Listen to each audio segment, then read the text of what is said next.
Salut tout le monde, alors juste avant de commencer cette vidéo, je voulais vous informer qu'il est normal que la chaîne soit moins active ces temps-ci. En fait, c'est juste parce que je me suis lancé dans la musique et plus précisément dans le rap. Donc si vous êtes intéressé, vous pouvez jeter un coup d'œil à mon SoundCloud qui sera en description. Je vous incite vraiment à le faire, ça m'aiderait vraiment à avancer dans ce que je fais. Mais sinon, vous inquiétez pas, la chaîne va reprendre de plus belle, des vidéos arrivent, on va être beaucoup plus productif. Donc je vous laisse avec la vidéo et je vous incite déjà à mettre un petit like. Allez, c'est parti. Hey, bienvenue sur le Toposcope. Si vous suivez un peu ce qui se passe aux infos les gars, que vous regardez la télé souvent, les informations, il se trouve que dernièrement on a eu affaire à beaucoup de catastrophes naturelles qui ont causé beaucoup de dégâts et fait beaucoup de victimes, à l'image par exemple de l'ouragan Irma ou des incendies au Portugal. Pour ceux qui me suivent, sur Snapchat d'ailleurs, je vous avais fait partager un peu mon voyage au Portugal en story, et j'avais parlé avec beaucoup d'entre vous en privé qui étaient aussi pendant les incendies au même moment que moi, ou qui auraient vraiment aimé y aller pour voyager et prendre des vacances. Du coup aujourd'hui, comme une sorte de petit hommage rendu par le Toposcope, on va parler des 5 pires catastrophes naturelles, alors n'oubliez pas le pouce bleu et l'abonnement à la chaîne pour la FAQ aux 500 000 abonnés, c'est parti. Numéro 1. C'est en décembre 1920 qu'a eu lieu le tremblement de terre le plus meurtrier de l'histoire de la Chine.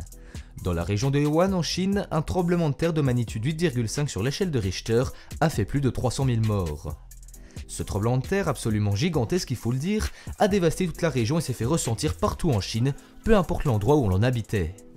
Le séisme a même créé des inondations conséquentes et de nombreux glissements de terrain, détruisant même en partie le village de Suija.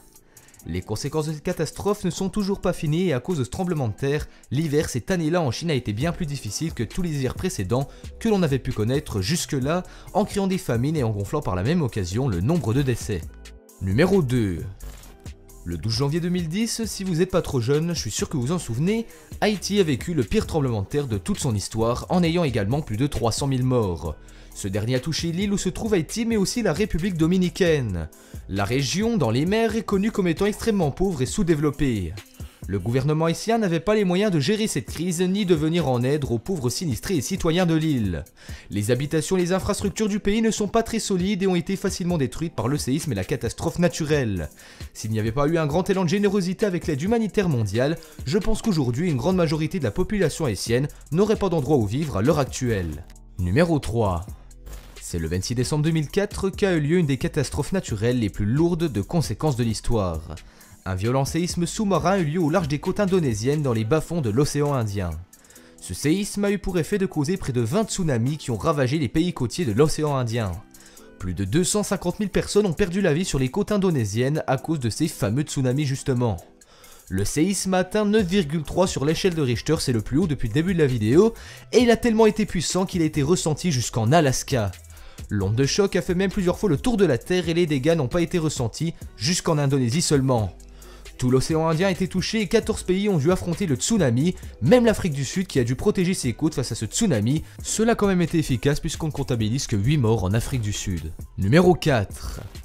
C'est le 27 juillet 1976 qu'a eu lieu au nord de la Chine un séisme encore une fois très meurtrier. Celui-ci a pour le coup fait quand même 650 000 morts et a complètement ravagé la région et ses alentours. Même s'il n'a duré que 14 secondes seulement, il a réussi à atteindre 8,2 sur échelle de Richter et le tremblement de terre a eu lieu très tôt le matin vers 4-5 heures alors que beaucoup de personnes dormaient encore. Cela a eu pour effet de piéger les victimes qui ont pour la plupart été prises sous les débris et les décombres de leur maison.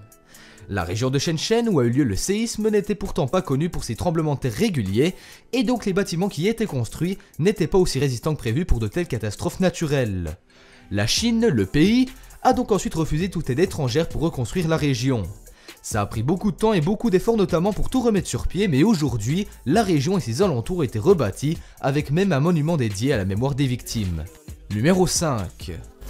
On se retrouve en 1931 et devinez où, encore une fois c'est en Chine. Je rigole mais je rigole un peu jaune car décidément ils n'ont vraiment pas de chance car c'est là-bas qu'a eu lieu selon plusieurs experts la pire catastrophe de tous les temps, qu'elle soit économique, écologique, humanitaire et tout ce que vous pouvez compter comme critères. Les deux plus grands fleuves du pays, donc les fleuves Yangtze et Huai, ont reçu une très grande quantité d'eau en très peu de temps après des averses diluviennes qui ne cessaient jamais. Cela a fait en sorte que ces deux fleuves ainsi que tous les cours qui étaient reliés ont débordé et ont causé un nombre incalculable d'inondations. Cette catastrophe a affecté plus de 28 millions de personnes et en a tué plus d'1 million d'autres. Les nombreux canaux construits à l'époque proches des fleuves ont eux aussi débordé et tué des centaines de milliers de personnes, on ne les calculait plus à force, et beaucoup de gens ont donc été pris par surprise et on estime qu'une grande partie des victimes sont mortes pendant leur sommeil lorsqu'elles dormaient dans leur maison.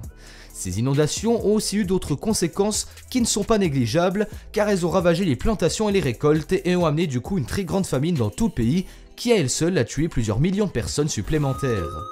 Cette vidéo touche à sa fin, j'espère en tout cas qu'elle vous aura plu. N'hésitez pas à lâcher un petit like si elle vous a plu et à vous abonner à la chaîne pour plus de vidéos. Sur ce, moi je vous dis à la prochaine sur le Toposcope. Ciao ciao.